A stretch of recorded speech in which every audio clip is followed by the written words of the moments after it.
मित्र, इन पांडवों को इनकी नियति तक अवश्य पहुंचाऊंगा मैं, परंतु उससे पहले उस विश्वासघाती को उसकी नियति तक पहुंचाऊंगा। तो हमारे ही पक्ष में है।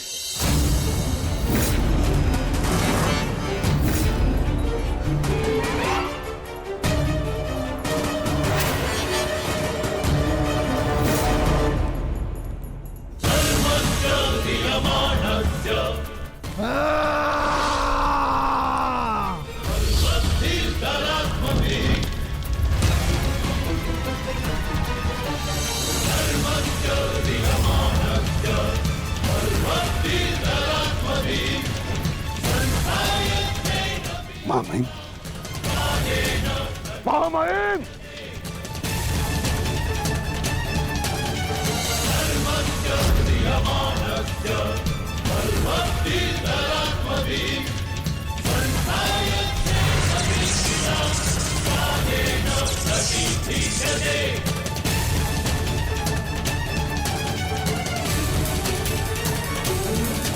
महामहिम, आप ठीक तो है? महामहिम के शिविर में अग्नि लगाने का दुस्साहस किसने किया? उत्तर दो। एक विश्वासघाती को यही दंड मिलना चाहिए, यही।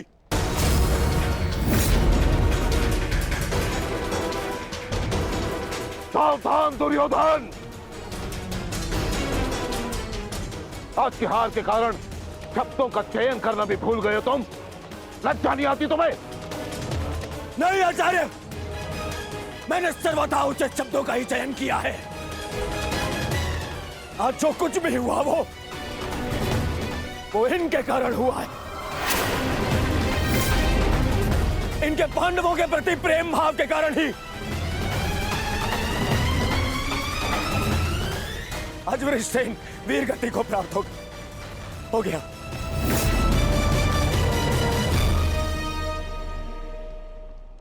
इसीलिए मैं हस्तिनापुर का युवराज दुर्योधन आज अभी और इसी क्षण से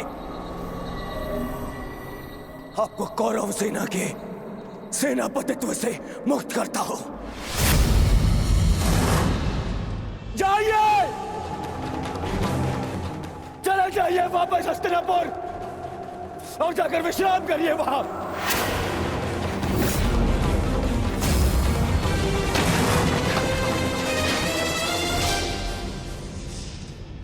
अपने शब्दों पर नियंत्रण रखो दुर्योधन, और अपनी सीमा मत लांघो। सीमा लांघ नहीं रहा हूं, आज तो सीमा बना रहा हूं।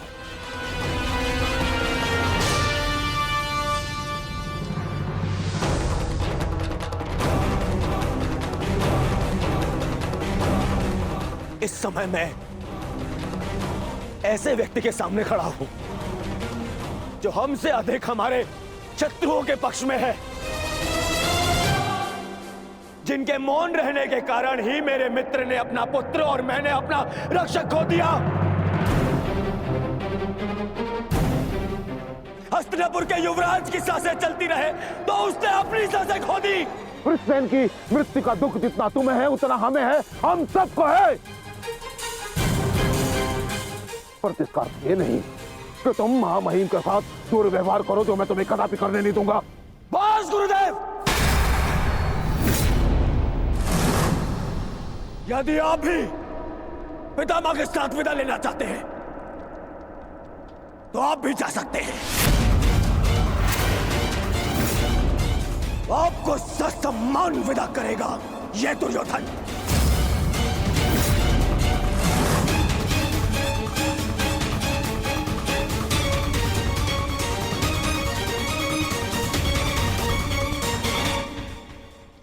तैयार हो जाओ मित्र, कल से इस युद्ध में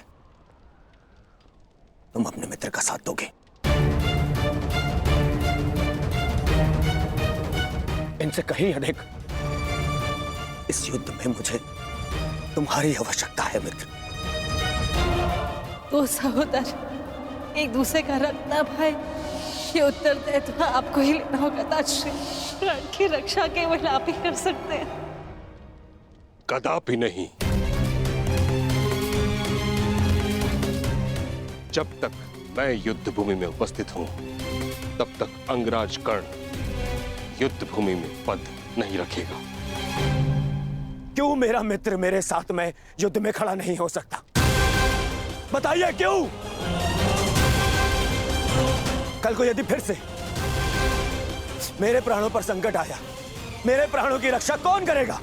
मैं करूंगा तुम्हारी रक्षा। शत्रु को तुम्हारे समीप आने नहीं दूंगा।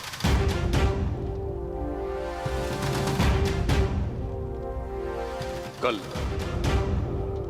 सूर्य की पहली किरण के साथ तुम ही नहीं अपितु समस्त पांडव भीष्म पितामह का वह रूप देखेंगे जिसकी किसी ने कल्पना भी नहीं की हो।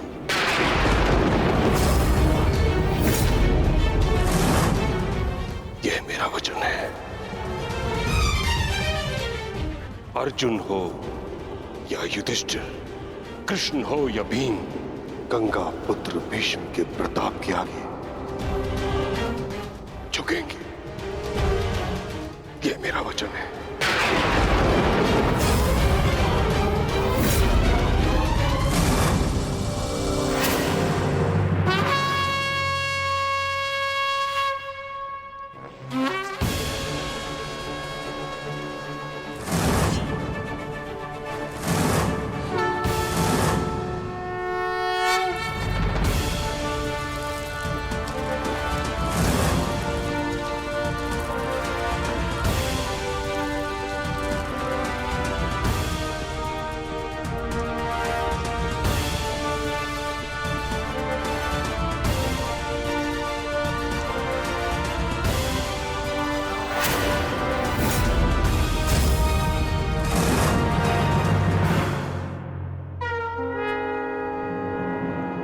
युद्ध का चौथा दिन।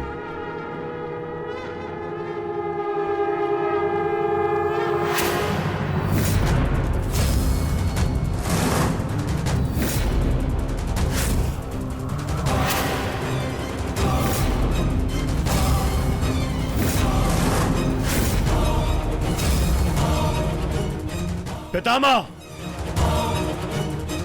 देव की रचना कीजिए। मुझे अपने प्राण का विश्वास दिलाइए पितामह। बस दुर्योधन, अन्य कोई व्यूह नहीं। चलो सारथी।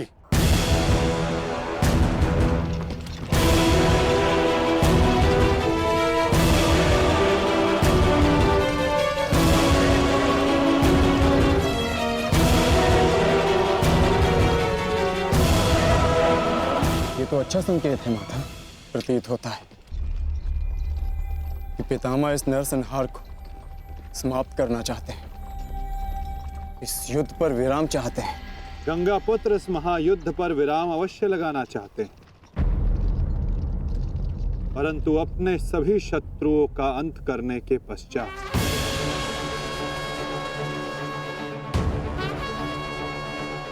आक्रमण करो पांडु पुत्रों, और यदि सामर्थ्य हो तो जीवित रहो।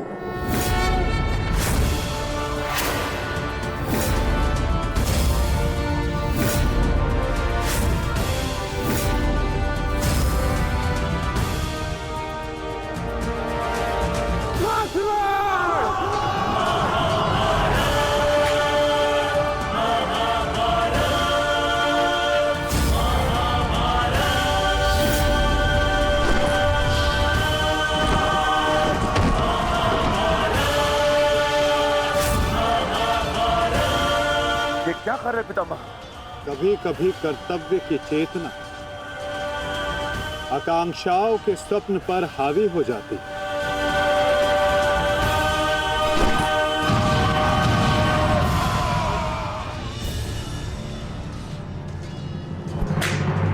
यह मेरी अंतिम चेतावनी है पांडुपुत्रों, और तुम्हारे पास ये अंतिम अवसर है। समर्पण करो, अन्यथा परिणाम के लिए प्रस्तुत रहो।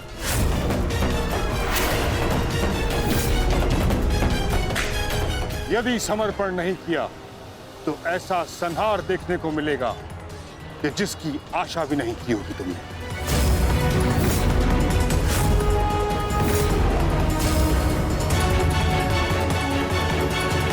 किस बात का समर्पण पितामह? किस बात का समर्पण?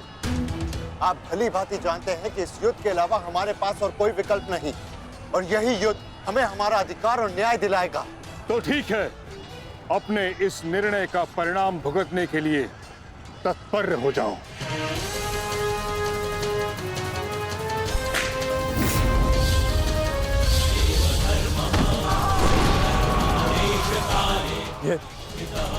ये पितामह क्या कर रहे हैं? हमारे सैन्य बल का क्रूरता से अंत कर रहे हैं। अर्जुन, तुम्हें पितामह को रोकना होगा, क्योंकि हम सभी में केवल और केवल तुम ही इसमें सक्षम हो।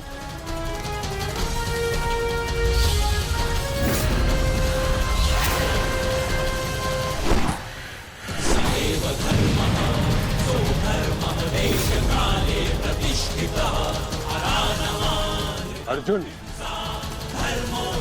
युद्ध करो अथवा समर्पण।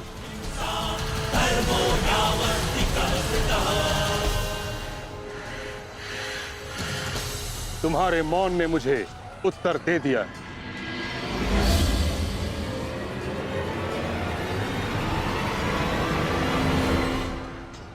और तुम द्वंद्व करना चाहते हो भी या नहीं?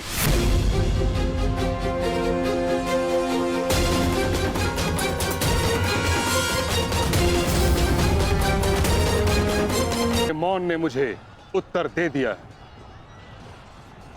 उचित होगा पितामह कि आप अपनी ओर से कौरवों को भी आक्रमण करने की अनुमति दीजिए, क्योंकि आप तो मेरे साथ द्वंद्व में व्यस्त होने वाले हैं। मेरी ओर से लड़ रहे योद्धाओं का अपमान मत कीजिए पितामह। ठीक है अर्जुन,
युद्ध का 9वां दिन।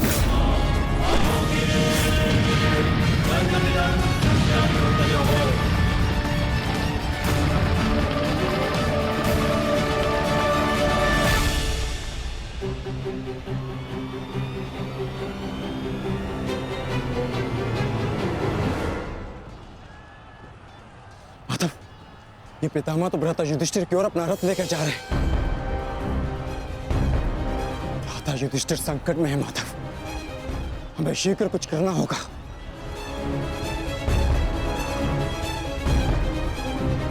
तुम भली भांति जानते हो युधिष्ठिर कि तुम मुझसे द्वंद्व करने में सक्षम नहीं हो। इस कारणवश अपने सैनिकों की आहुति देना बंद करो, समर्पण कर दो।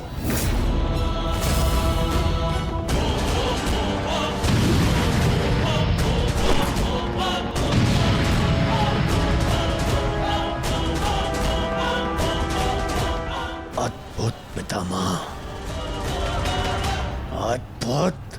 गंगा पुत्र अच्छा है, अच्छा है।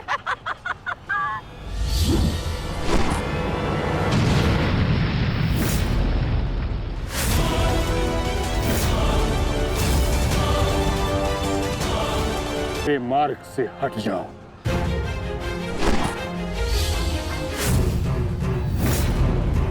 यह मेरी अंतिम चेतावनी है पुत्र, मेरे मार्ग से हट जाओ।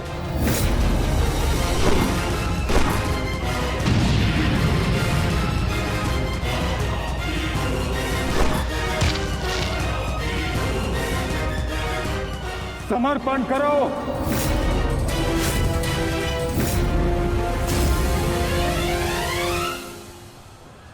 हम कौरवों के समक्ष समर्पण नहीं करेंगे पितामह, चाहे इसके लिए हम सबको अपने प्राण क्यों ना खोने पड़े। जब तक शरीर में अंतिम श्वास है, जब तक शरीर में रक्त की अंतिम बूंद है, हम समर्पण नहीं करेंगे पितामह, और ना ही हम रुकेंगे।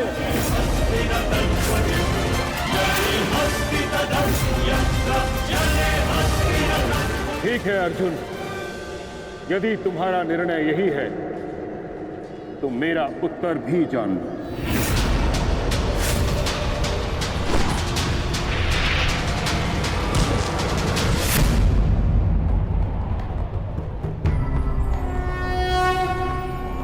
यदा यदा धर्मस्य गंगापुत्र, गंगापुत्र,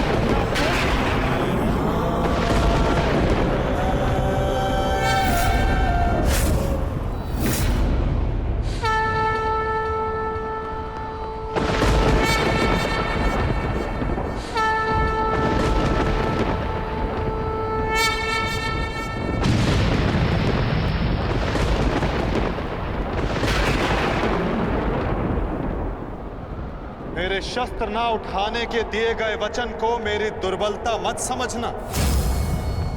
स्मरण रखिए कि समय के साथ वचन के अर्थ का उत्थान ना होना धर्म नहीं, अधर्म होता है।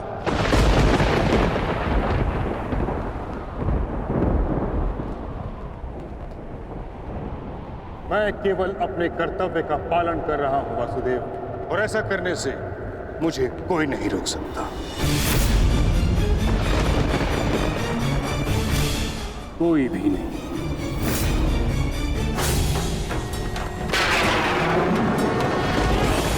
शांति का मैत्री का प्रयास भी विकास ना समझ सके तो पाए नाश ही। अबोध पे प्रहार से कर्ण रुद्र सब दानव का विनाश भी।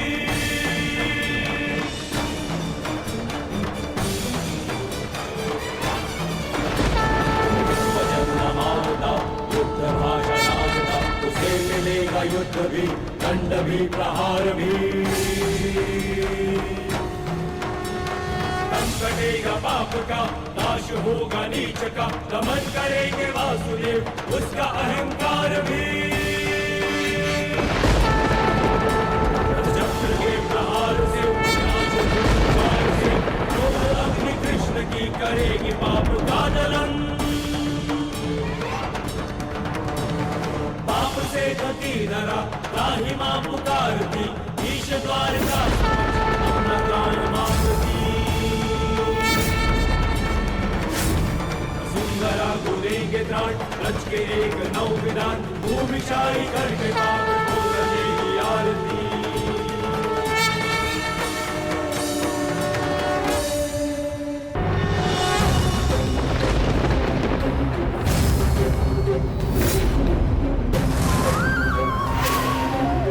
मुझे ऐसा करने पर विवश मत कीजिए गंगा पुत्र। मैं आपका वध कर सकता हूं, और ऐसा करने के लिए मुझे शस्त्र उठाने की आवश्यकता नहीं, केवल ये चक्र ही पर्याप्त है।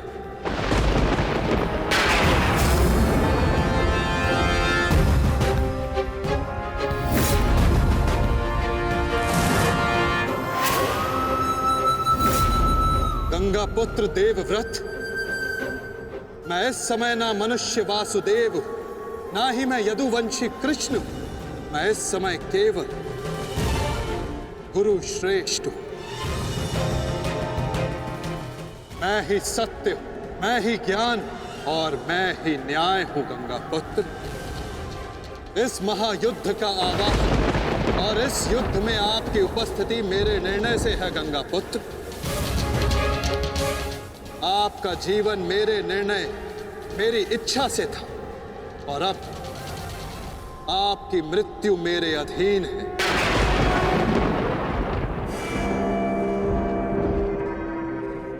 मैं पर ब्रह्म हूं, जिस पर कोई बंधन नहीं गंगा पुत्र, ना ही युद्ध के नियमों का और ना ही किसी प्रकार के वचनों का। आपके अंत के लिए शस्त्र ना उठाने की प्रतिज्ञा को तोड़कर मैं आपका वध करूंगा गंगा पुत्र।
धर्म स्थापना के मार्ग पर आगे बढ़िए वासुदेव।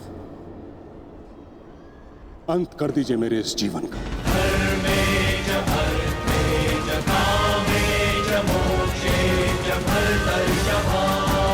मैं स्वयं को आपको समर्पित करता हूं।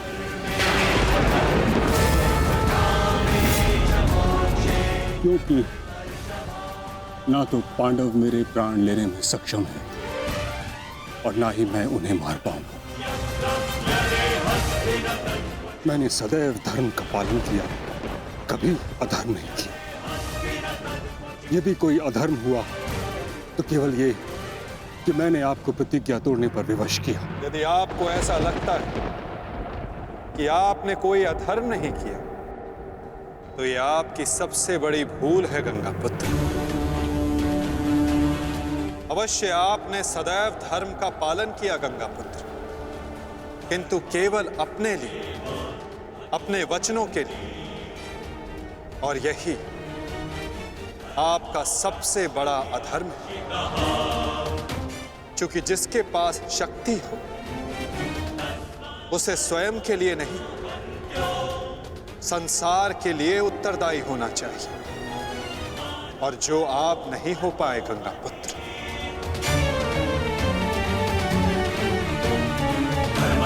और आपका तथाकथित धर्म ही आपका अज्ञान, आपका सबसे बड़ा शत्रु और अधर्म बन गया। किंतु वासुदेव, मैंने तो सदैव वही किया जो मेरी अंतरात्मा ने कहा। तो क्या इस धर्म युद्ध में अधर्म के पक्ष से लड़ने की अनुमति भी आपको आपकी अंतरात्मा ने दी गंगा पुत्र? भरी सभा में द्यूत में होते छल को देख मौन रहने की अनुमति क्या आपको आपकी अंतरात्मा ने दी थी गंगा पुत्र? कुल वधू का वस्त्र हरण होते समय शस्त्र उठाने के लिए क्या आपको आपकी अंतरात्मा ने रोका था गंगा पुत्र? हस्तिनापुर की सुरक्षा के लिए आपने इतिहास की सबसे भीषण प्रतिज्ञा ली गंगा पुत्र। परंतु आप हस्तिनापुर का अर्थ ही अनुचित समझ बैठे। आपने सिंहासन को हस्तिनापुर समझ लिया और देखिए, उसी भूल का, उसी अधर्म का परिणाम है ये महाविनाश गंगापुत्र। आपने हस्तिनापुर के सिंहासन का त्याग नहीं, आपने संसार के प्रति अपने कर्तव्यों का त्याग किया था गंगापुत्र, और यही आपका सबसे बड़ा अधर्म था।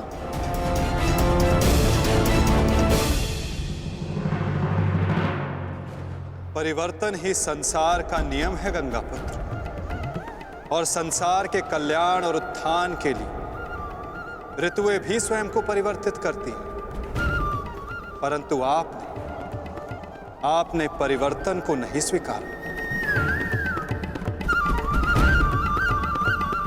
जो स्थिर हो जाए वो मनुष्य नहीं, पाषाण है, और जो अपने विचार को कभी बदले नहीं वो मानवता का शमशान है गंगापुत्र।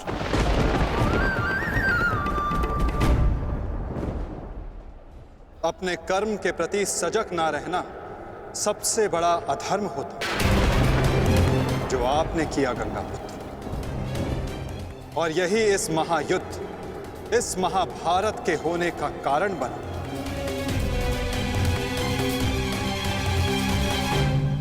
प्रभु, मेरा मार्ग दर्शन कीजिए। आपका कर्तव्य यह है गंगापुत्र कि आप अपने शस्त्र को त्याग कर अपने जीवन का बलिदान देकर इस अधर्म को रोकें।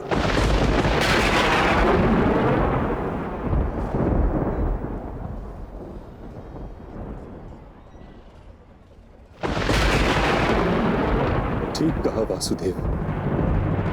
कदाचित मेरा अंत ही इस समस्या का समाधान है। आज जबकि मुझे अपनी भूल का भान हो गया है,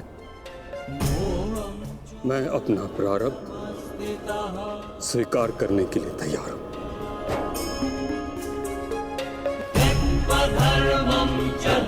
चक्र का संधान कीजिए वासुदेव,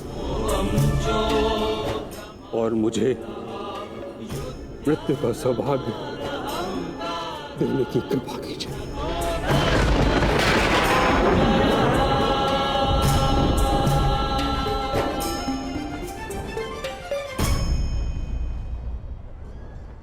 ठीक है, यदि आपकी इच्छा ये मृत्यु पाने की है तो मैं अपनी प्रतिज्ञा को तोड़कर तुम्हें मुक्त करता हूं गंगापुत्र।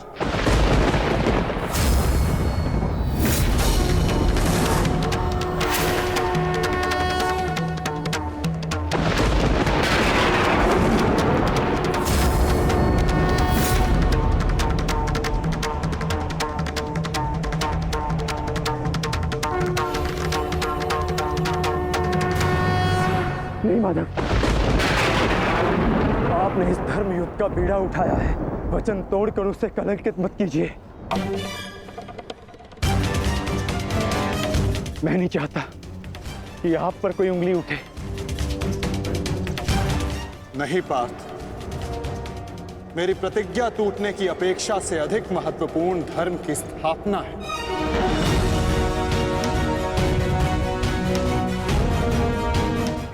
नहीं माता, नहीं। आपने ही भारभृग को वीर गति दी है माधव, ताकि इस युद्ध से जुड़ी प्रतिज्ञाएं, वचन और प्रारब्ध भंग ना हो सके। तो क्या आप स्वयं इसे तोड़ देंगे?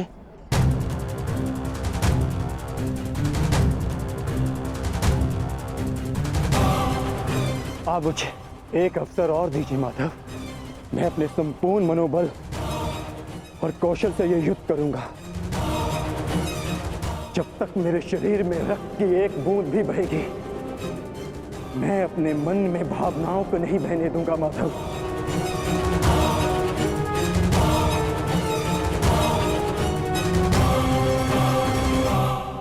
मैं पितामह का अंत करूंगा, अंत करूंगा, अंत करूंगा, अंत करूंगा।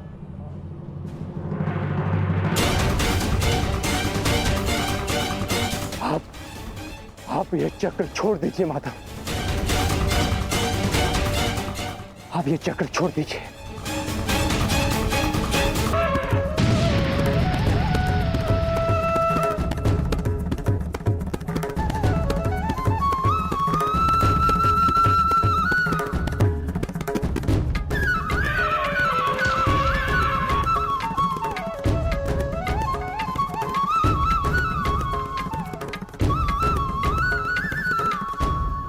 उठो पार्थ।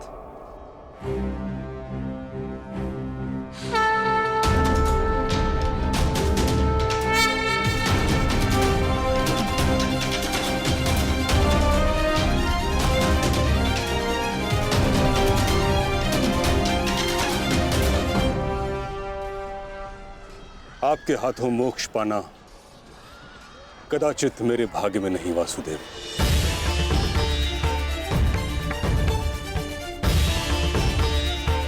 नहीं गंगा पुत्र, आपका वध करना मेरा प्रारब्ध ही नहीं था, अर्जुन का प्रारब्ध है। और मैंने ये चक्र संधान केवल इसलिए किया ताकि मैं अर्जुन को दिखा सकूं कि आपका भी वध करना असंभव नहीं।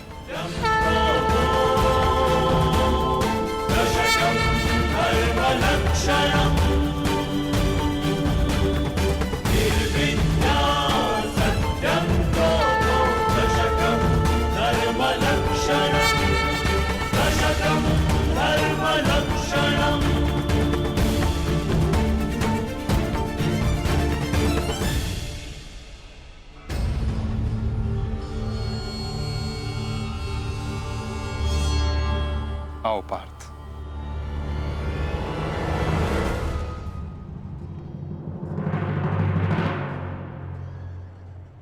पुत्र अर्जुन, युद्ध आरंभ करें। मैं सज्ज हूं पितामह।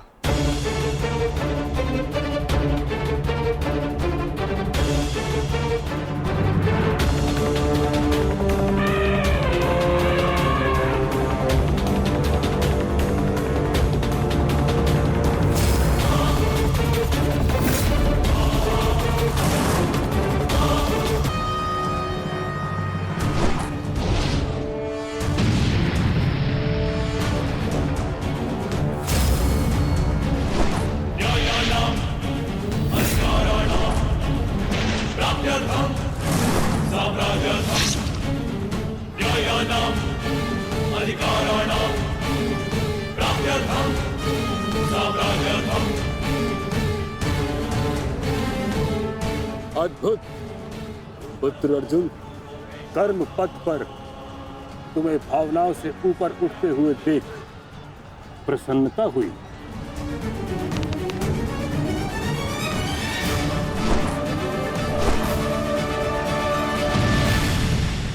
जब तक महामहिम के हाथ में शस्त्र हैं, उनके प्रहार की धारा कोई नहीं रोक सकता और ना ही उन्हें कोई निरस्त्र कर सकता है।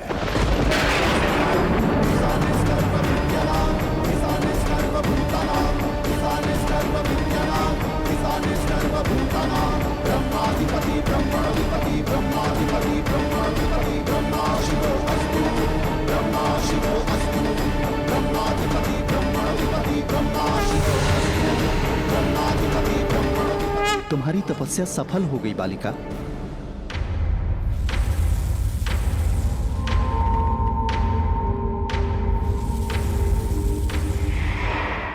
मांगो, क्या मांगना चाहती हो? गंगा पुत्र भीष्म का नाश। किंतु गंगा पुत्र का वध मेरे वश में भी नहीं है शिखंडिनी।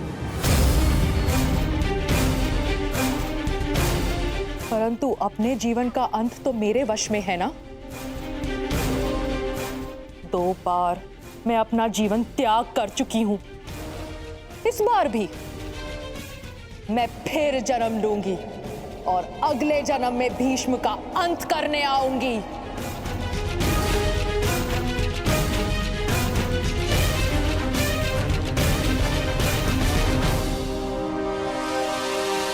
रुको बालिका,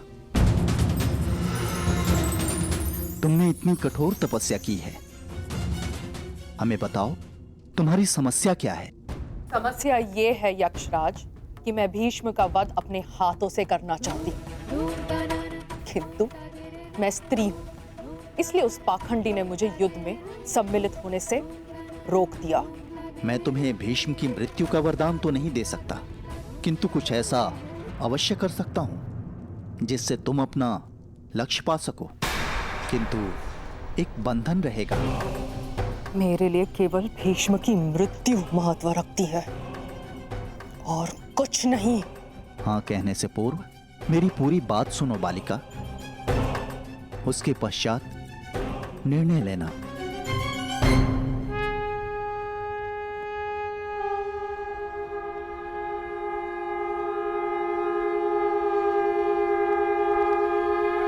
पुत्र अर्जुन, आज तुम कुशलता पूर्वक लड़े, परंतु मेरे वध के लिए यह पर्याप्त नहीं।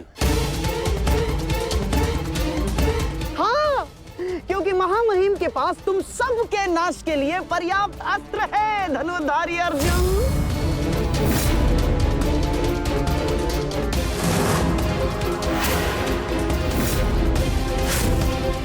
शीघ्र तुम सब इस संसार का त्याग करोगे और आप वासुदेव, आप तो इन सब के मार्गदर्शक है ना, तो बताइए आपके पास महामहिम के कौशल का कोई तोड़ है?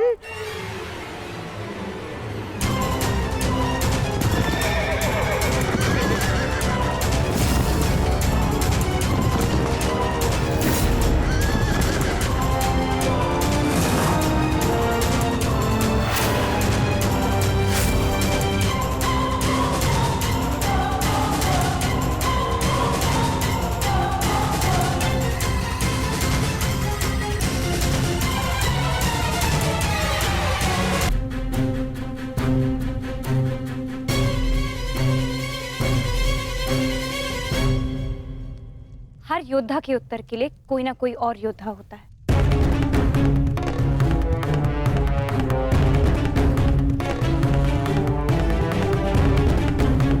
केशव, आप ही तो कहते हैं ना कि कभी कभी भाग्य स्वयं चलकर हमारे पास आता है, किंतु शिखंडिनी अब तक क्यों नहीं आई? उसे इतना समय क्यों लग रहा है केशव?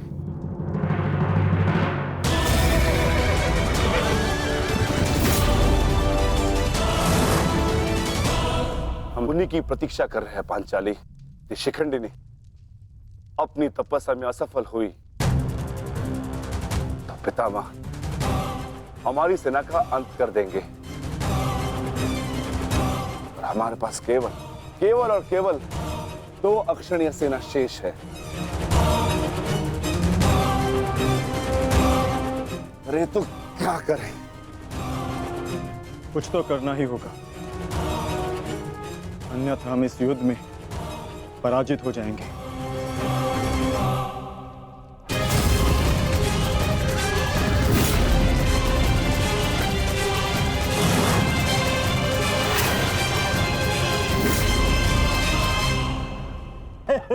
विजय हमारी हुई आज फिर से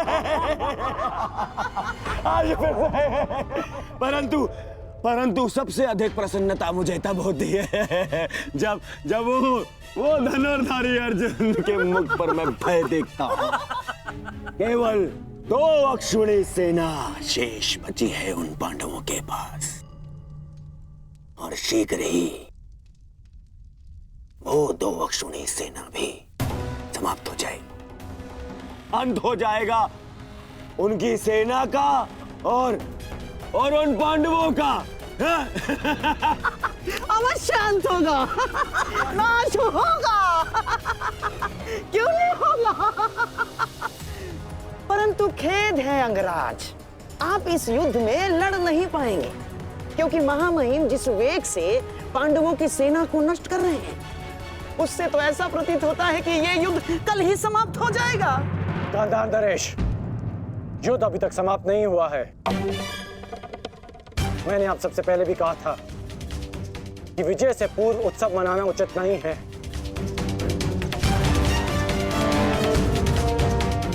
हो सकता है कि कल पांडवों को महामहिम के प्रहार की ढाल मिल जाए।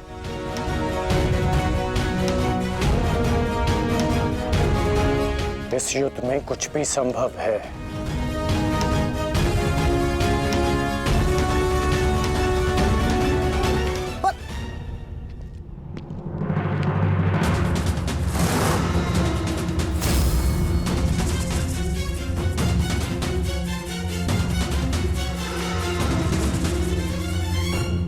कौन हो तुम? मैं इस युद्ध का अंत हूं। मैं भीष्म की मृत्यु हूं। देवी शिखंडिनी,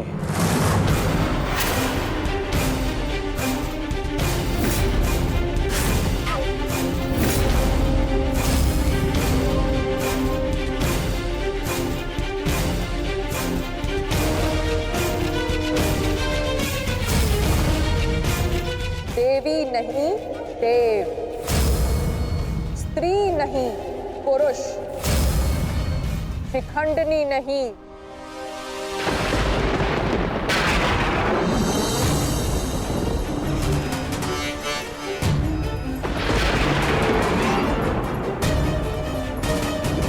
शिखंडी।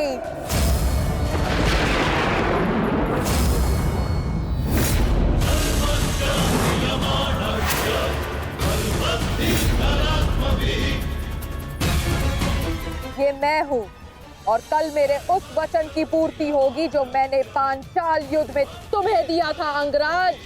एक दिन ऐसा आएगा अंगराज जब भीष्म मेरे सामने खड़ा होगा और वहां ना तुम उसकी रक्षा कर सकोगे ना तुम्हारा ब्रह्मास्त्र। स्मरण रखना, एक महायुद्ध होगा, महाविनाश होगा और उस विनाश को तुम भी नहीं रोक पाओगे।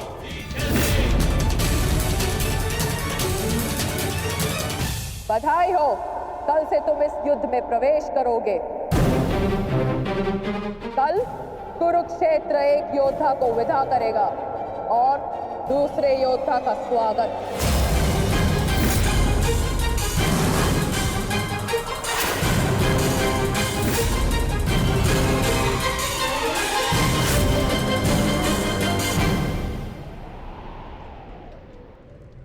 जो भी होता है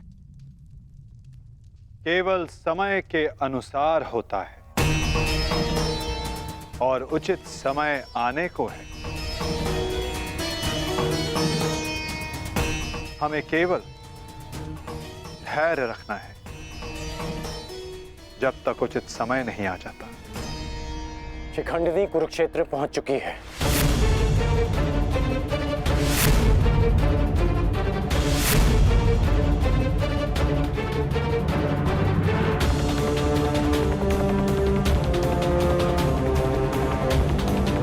शिखंडिनी के आगमन में आपकी संभावित मृत्यु छिपी है, फिर भी आप मुस्कुरा रहे हैं।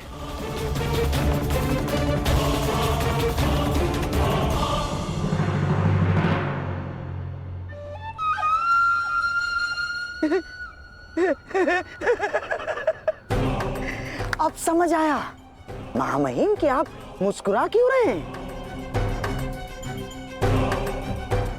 युद्ध के नियमानुसार शिखंडिनी युद्ध में भाग ले ही नहीं सकती क्योंकि वो एक स्त्री है। नहीं, वो स्त्री नहीं पुरुष है। शिखंडिनी नहीं शिखंडी है। वो स्त्री से पुरुष में परिवर्तित हो चुकी है और कल वो युद्ध में प्रस्तुत होगा और उसका एक ही उद्देश्य है, मां महिम का वध।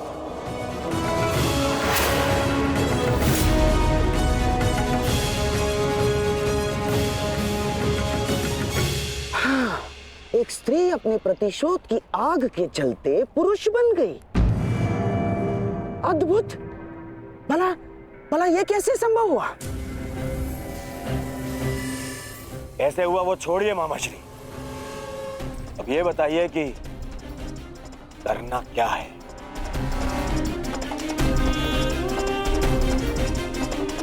चिंता ना करो मेरे होने वाले सम्राट। तुम्हारा ये मामा इसका भी कोई ना कोई उपाय अवश्य ढूंढ लेगा।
नहीं पांचाली, समय बदल गया है।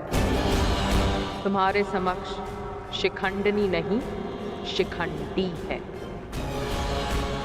एक पुरुष, एक पुरुष, एक पुरुष।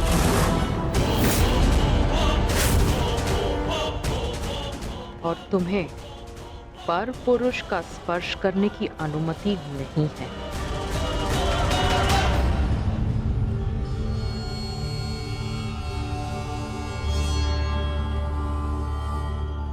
जब हमें सबसे अधिक आपकी आवश्यकता है, आप हमारे समक्ष प्रस्तुत हैं। इसके लिए आपका धन्यवाद। मैं यहाँ अपने आवश्यकता और अपने उद्देश्य के लिए आया हूँ। आवश्यकता मुझे आप सबकी पड़ेगी, क्योंकि भीष्म का अंत निश्चित है।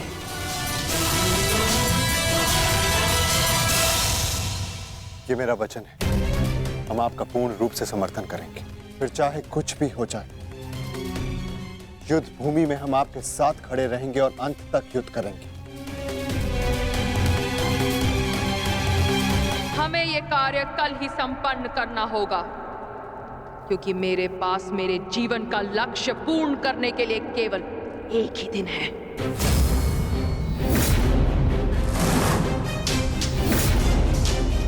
केवल एक दिन? परंतु क्यों?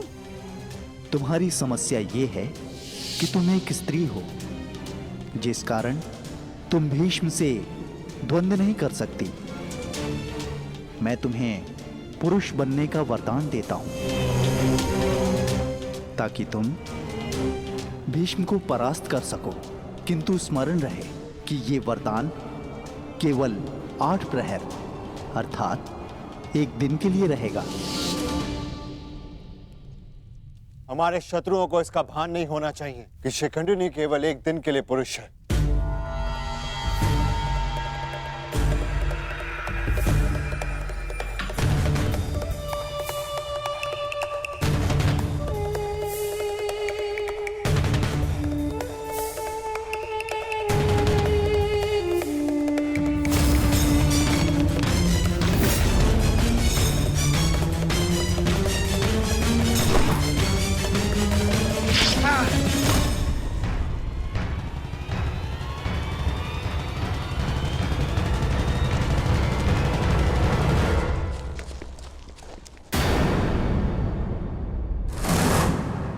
अपने वेश से ये गंधा का निवासी प्रतीत होता है।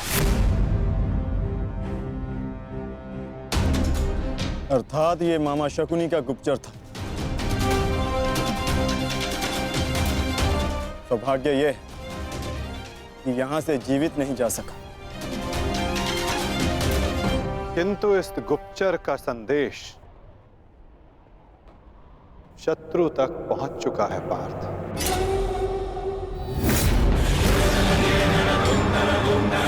केवल 8 प्रहर, केवल 8। उसके पश्चात ना उस शिखंडी का कोई अस्तित्व रहेगा और ना ही भीष्म पितामह कोई संकट होगा।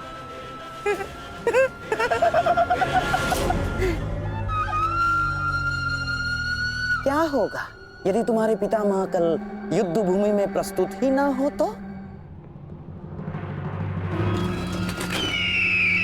उत्तम विचार मामाश्री। मैं एक योद्धा हूं और मृत्यु के भय से छुपूंगा नहीं।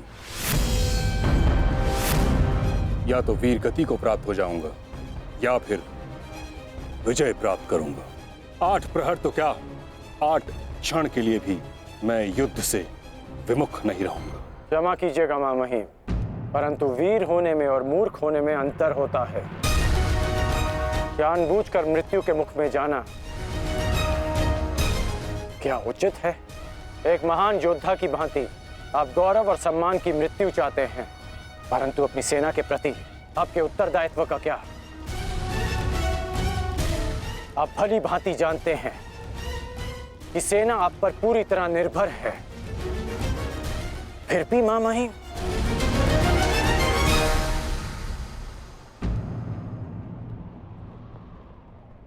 अंगराज ठीक कह रहे हैं पितामह।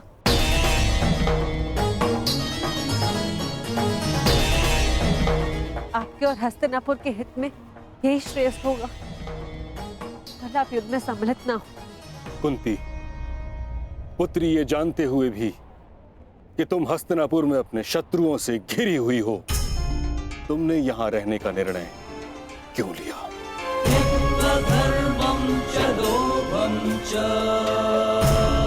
क्योंकि हम सब कर्तव्यबद्ध हैं। मैं भी अपने कर्तव्य का पालन कर रहा हूं। यह मेरा अंतिम निर्णय है और मुझे ऐसा करने से कोई नहीं रोक सकता।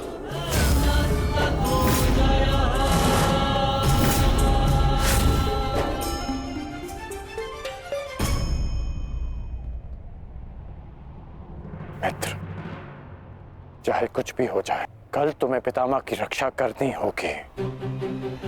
हम अवश्य पितामह की रक्षा करेंगे, किंतु इससे पूर्व ये अधिक महत्वपूर्ण है अंगराज, हमारी समस्या का अंत होना। हमें समय मिलते ही शिखंडी का वध करना होगा। उसके पश्चात हमें इस युद्ध में विजय पाने से कोई नहीं रोक सकता।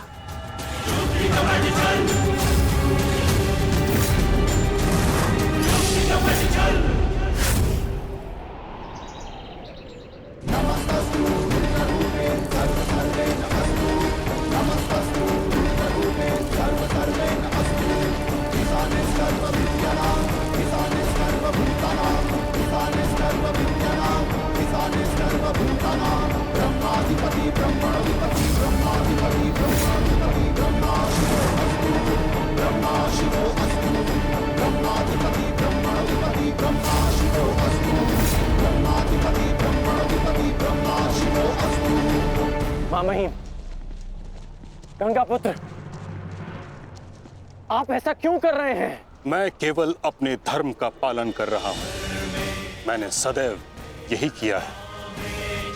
युद्ध भूमि में पूर्ण सहयोग दूंगा और यदि इस युद्ध भूमि में मेरा अंत हो गया तो मुझे इस बात का गर्व होगा कि एक योद्धा का अंत रणभूमि में होगा।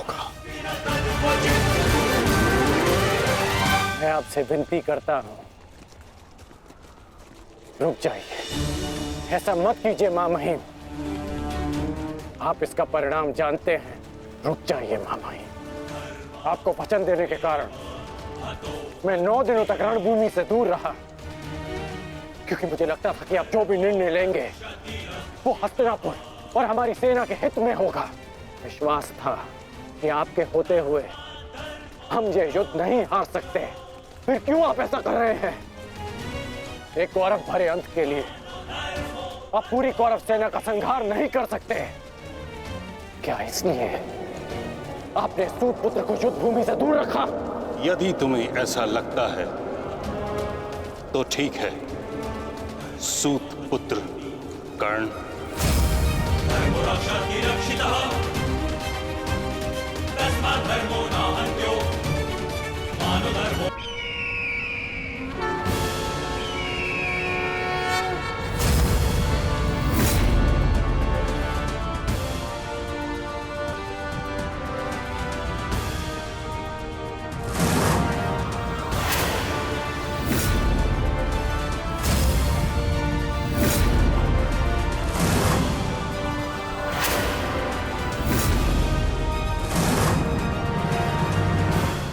दुर्योधन, स्मरण रहे, आज हमारा केवल एक ही उद्देश्य है, महामहिम की रक्षा, और उसके लिए आवश्यक है शिखंडी का अंत।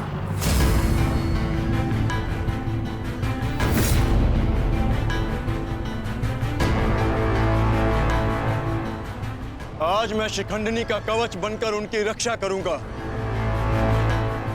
चाहे कुछ भी हो जाए, हमें शिखंडिनी को पितामह तक पहुंचाना ही होगा।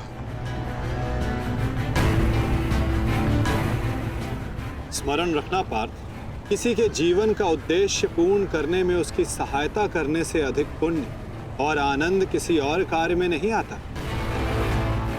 और मुझे पूर्ण विश्वास है कि तुम पूर्ण रूप से अपना कार्य पूरा करोगे पार्थ।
एक सूत पुत्र मेरी ओर से युद्ध में भाग नहीं लेगा। भले ही कर्ण अंगराज है, परंतु यह बात भी सत्य है कि इसका जन्म एक सूत के घर हुआ है।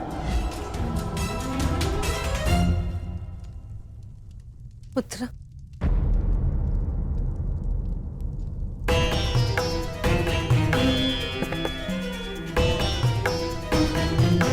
तुम यहाँ अंदर क्यों बैठे हो?